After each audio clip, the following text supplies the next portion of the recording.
can you be a kid every single day, right? You want to have some form of being a kid every single day. That is training the athlete of life.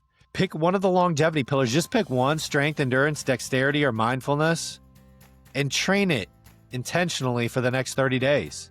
Don't overthink it. Just move, track, improve. Welcome to Health Decoded, your #1 source for real health information, with your hosts, Dr. Alessi and Matt Tack.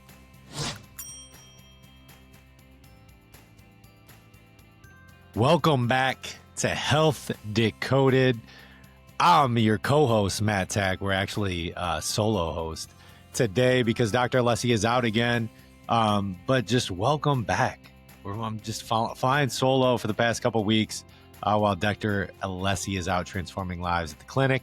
But today we're going to dive into something that I think about every single day, and we think about every single day at our clinic. And what is that topic? Longevity. So I've named this title of this episode, Longevity Decoded, Training for the Athlete of Life. I think we usually miss out on that term of athlete, where maybe after high school or even after college that we no longer consider, I used to be an athlete. We use that term quite often. And I want to change that. And I think I'm going to be talking a lot about Dr. Peter Attia today. And he wants to change that as well. We need to be called the athletes of life, and we need to be performing every day to maintain a sense of longevity. And what he always talks about is this element of health span, because lifespan is how long you live, but health span is how well you live it during the time you have. And the truth is, the gap between those two is growing wider for most Americans. Dr. Peter Attia is one of the leading minds in longevity, and he breaks it down in measurable action pillars. So these measurable, actionable pillars are, number one, muscle mass. Muscle mass is extremely critical. Obviously, as you age, you get the bumps and bruises. You know, a lot of broken hips in those 70s and 80s really usually kill people. But if you have enough muscle mass, then you can prevent things like that. So grip strength is another thing. Just good old grip strength, digging in, shaking somebody's hand. That is grip strength. But what he likes is dead hangs. You actually hang from a bar. And if you can hang for 2 minutes, that's actually his the peak. If you can hang for longer, obviously you're doing even better. But VO2 max is another thing that's as immeasurable. It's the velocity of oxygen at which you can produce an output, an intake output. So those are, you put a mask on, you get on a treadmill, and that's a way to measure your VO2 max. You start jogging, you're running. And the other thing is cognitive and motor dexterity. So he has measurables in terms of can you stand on one leg? Can you do various just dexterity drills, motor drills, and with cognition as well. So these aren't just random metrics. They're the foundation for how we move, think, and feel as we age. So if you want to stay in the game of life, not just survive, but be an actual person that's training like an athlete every single day, this episode's for you. So let's jump right in. The truth about aging. Here's a stat that'll hit you. After the age of 21, most Americans will never again experience what it feels like to be truly healthy. Let that settle for a minute. Not because aging is the enemy, but because they stop training for the game of life. Think of that for a minute. We stop building muscle. We stop moving with intention every day. We let pain, fatigue, oxidative stress, schedules dictate our biology day after day. So Dr. Peter Attia calls this a decay curve, the gradual decline of our physical and cognitive capacity. And it's not inevitable. It's a conscious choice. The biggest predictor of lifespan, your health span, how strong, capable, and mobile you are in your 40s, 50s, and even beyond. That is your health span. That's the predictor of lifespan, is your health span. So the moment you choose to stay static, that becomes your Achilles heel.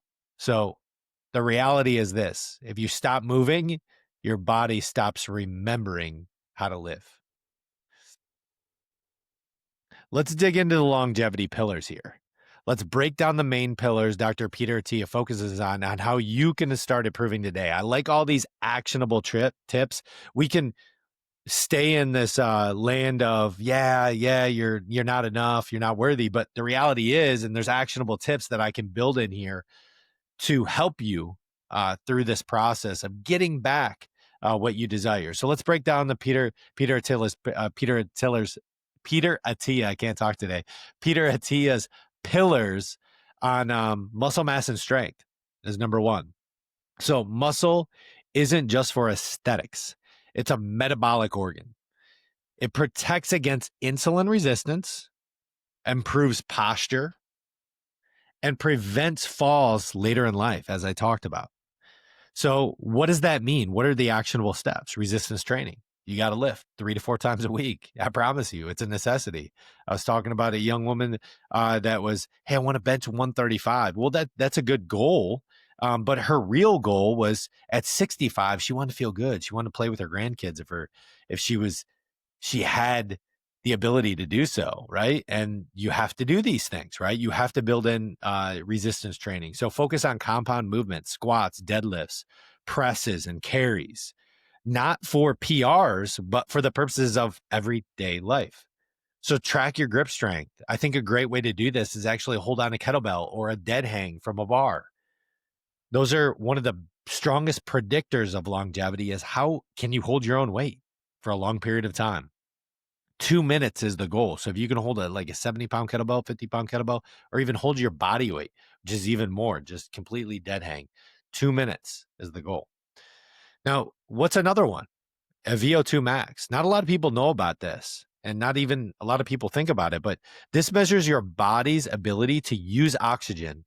It's the true endurance engine, right? So what I always talk about is zone 2 cardio. So steady state work like cycling, jogging, or incline walking for up to 120 minutes a week. When you break that down over a period of days, yes, it becomes harder when you're trying to fit it all in one day. But the reality is when you break that down with the consistency of a 7-day week, it's really not that much, right? You can do 15, 20 minutes a day. So sprinkle in those short bursts of zone 5 training, which is sprints intervals 1 to 2 times a week where you're running, right? I like doing this in basketball. I love this in basketball where I'm running.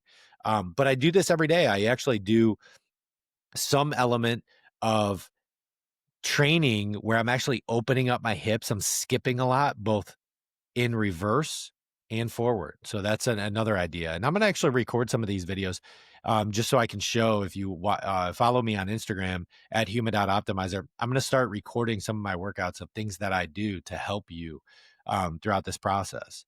So what is number 3? Stability and dexterity. And what is that? So longevity isn't just about strength. It's about control. You need that controlled movement. Can you balance on one foot? Can you get up off the floor without using your hands? It's a tough one.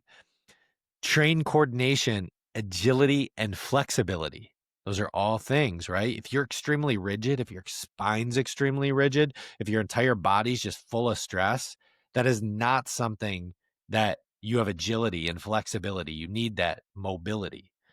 So use tools like a stability pad, a balance beam, or even barefoot training is a great way to do this, where you're grabbing with your toes, grabbing the ground with your toes. That's why we always encourage wide foot toe boxes, because you can feel your toes in those. I just changed actually my basketball shoes, so I have a little bit more wider. And if you guys play basketball, and if somebody's listening playing basketball, the Curry Floetrol 4s are phenomenal because I can feel all my toes in there, and they have to actually have a really soft. They're soft on my heel as well, so I love them.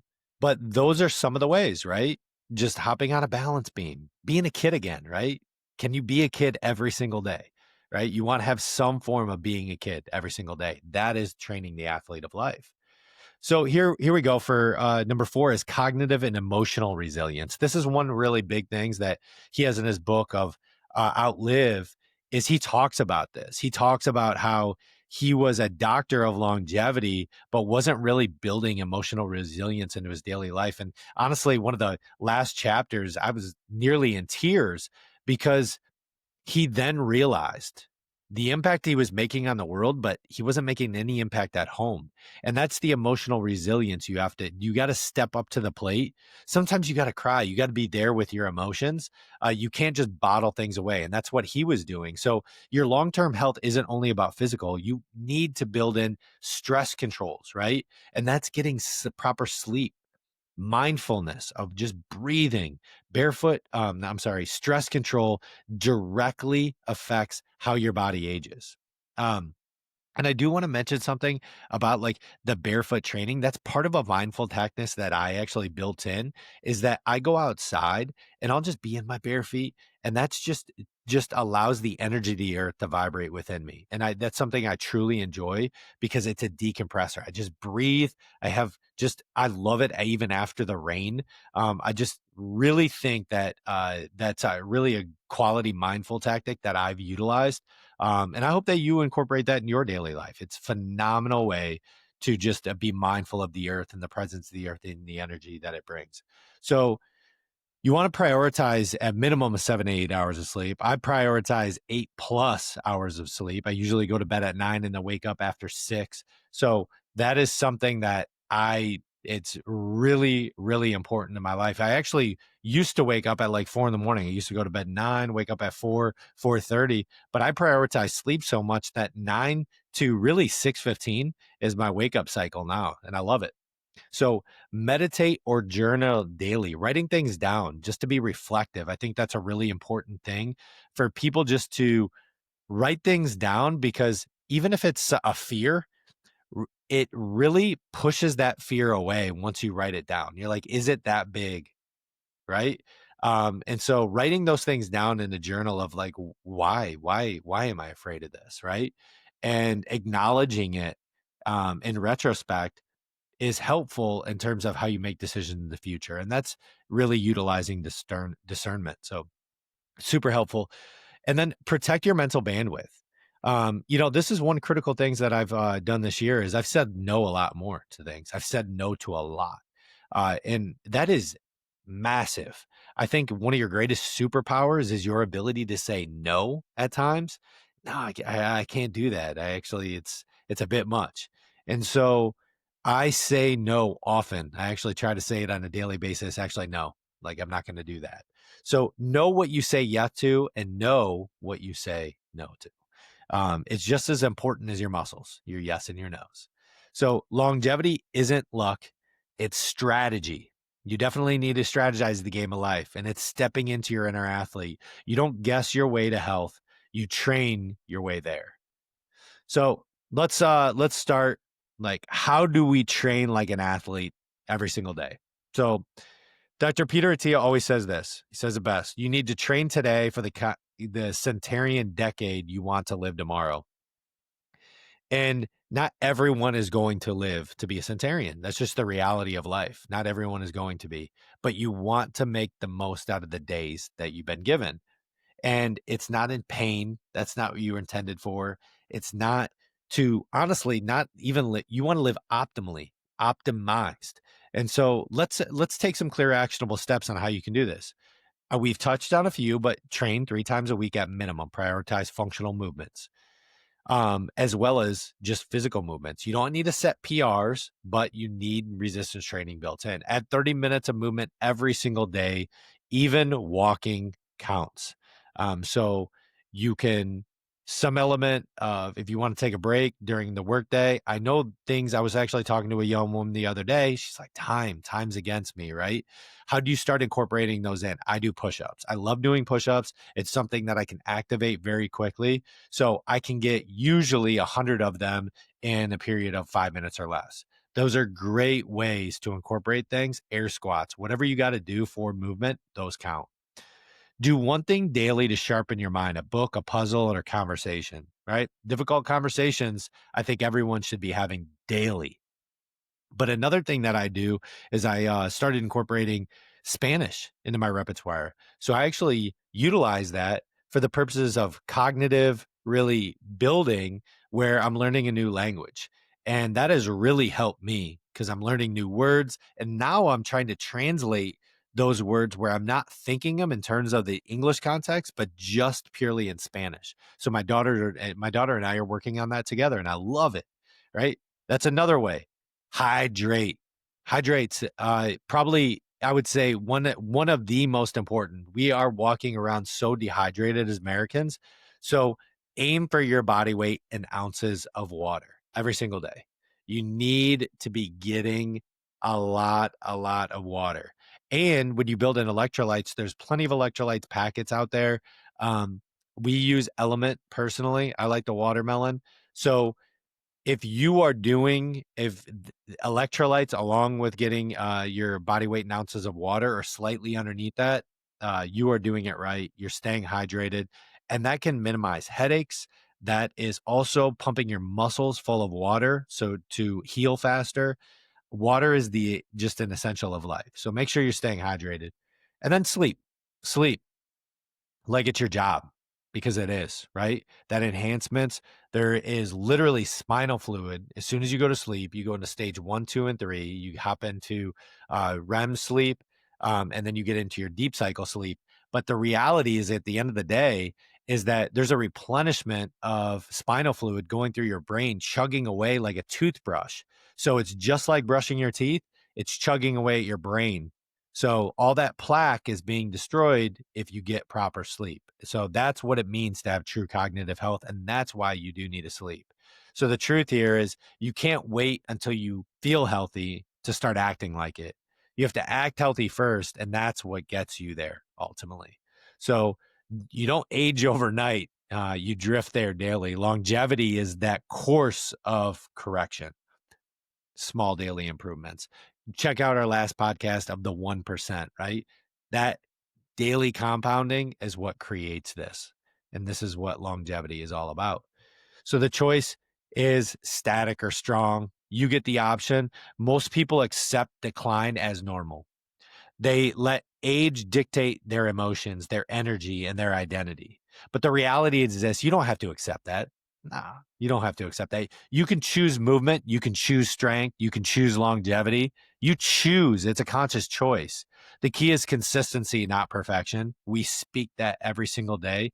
Every rep, every breath, every step you take toward being the athlete of life compounds in a healthier future. Because remember, health span is always greater than lifespan. The goal isn't just to live longer, it's to live better. The cost of doing nothing is losing your freedom tomorrow. So here's your challenge this week. Pick one of the longevity pillars. Just pick one: strength, endurance, dexterity, or mindfulness, and train it intentionally for the next 30 days. Don't overthink it. Just move, track, improve. That's how we do it around here, right? Because your problem is not random. It's built one decision at a time. If you found value in today's episode, hit the like, subscribe, share with someone who needs to hear it. Let's help more people take control of their health span, not just their lifespan. And remember, as always, Dr. Alessi says, your health is in your hands. I'm Matt Tack, and this has been Health Decoded. Let's train like an athlete of life, and I'll see you next time. Thank you for tuning in to Health Decoded, where we break down the truth about all things health and empower you to take charge of your well-being. If you found value in today's episode, please subscribe, leave a review, and share it with someone who needs to hear this. For more resources and personalized support, visit us at alessifunctionalhealth.com and sign up for our newsletter. To hear your questions answered live on the show, send them to ask@alessifxhealth.com. That's ask@alessifxhealth.com. Until next time, stay curious, stay empowered, and remember, your health is in your hands.